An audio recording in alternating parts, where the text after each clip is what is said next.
New York times வெளிப்படையாகவே எழுதியிருக்கிறது. அதை தாண்டி நெதன்யாகு சற்று முன்னால் ஒரு செய்தியை பகிர்ந்திருக்கிறார். அதில் அவர் என்ன சொல்றாருன்னா, அந்த சொல்லுவாங்கல்ல, நம்மளால முடியாதுதான், ஆனால் முடியாதுங்கிறத வெளியே காட்டிக்காது, எவ்வளவு அடி வாங்கினாலும் அடி வாங்காத மாதிரியே இருந்துக்க என்று சொல்லுவாங்கல்ல, அந்த மாதிரி நெதன்யாகு என்ன பண்ணுறாருன்னு சொன்னால் ஒரு அறிவிப்பை விடுத்திருக்கிறாரு.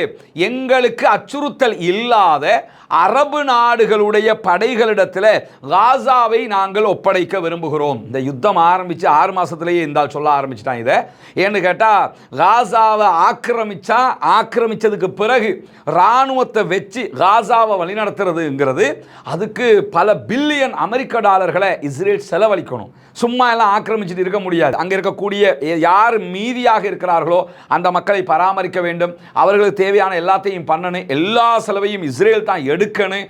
அதை தாண்டி எப்போ யார் வந்து கொள்ளுவாங்கிறது தெரியாது, எனி டைம் இஸ்ரேலுடைய ஆட்கள் மீது தாக்குதல் நடத்தப்படலாம். இப்படி பல அச்சுறுத்தல் இருக்கிறதுனால இன்னைக்கு என்ன பண்ணுறான்னு கேட்டால் வந்து நின்று, நாங்கள் காசாவை கைப்பற்றி அதை எங்களுக்கு அச்சுறுத்தல் இல்லாத அரபு நாட்டு படைகளிடம் ஒப்படைக்க விரும்புகிறோம். அரபு நாட்டில் இருக்கக்கூடிய எவனாவது காசாவை நாங்கள் பொறுப்பெடுக்கிறோம்னு வந்து நிற்பானா? ஏன் நிற்க மாட்டான்னு கேட்டால், இஸ்ரேலாலே தாக்கு பிடிக்க முடியல பாலஸ்தீன விடுதலை இராணுவத்தை. இவங்க வந்து ஏதாவது பண்ண முடியுமா? அது ஏற்கனவே பாலஸ்தீன விடுதலை அமைப்பு நிராகரித்து விட்டார்கள். எந்த ஒரு அரபு நாட்டு படைகளும் எங்களுடைய நாட்டை ஆக்கிரமிக்க கூடாது என்று சொல்லிவிட்டார்கள். இவங்க பிடிப்பாங்களாம், பிடிச்சி அரபு நாட்டு படைகள்கிட்ட கொடுப்பாங்களாம். இவங்கள்ட்ட அடிமையாக இருந்தது பத்தாதுன்னு அரபு நாட்டுக்காரங்கள்ட்ட அடிமையாக பாலஸ்தீன மக்கள் இருக்கணும் என்பதுதான் பெஞ்சமின் நெதன்யாகுவினுடைய திட்டம். அந்த திட்டத்தை பாலஸ்தீன விடுதலை அமைப்பு எப்போதோ நிராகரித்து விட்டது.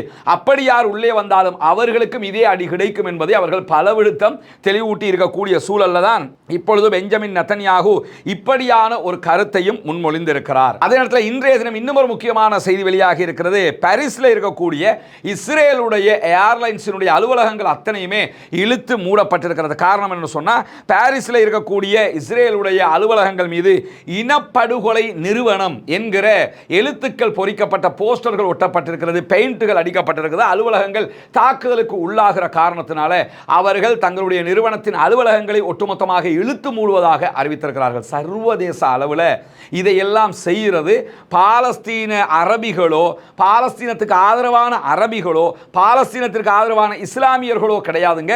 பாலஸ்தீனத்தை ஆதரிக்கக்கூடிய பொதுவான மக்கள்.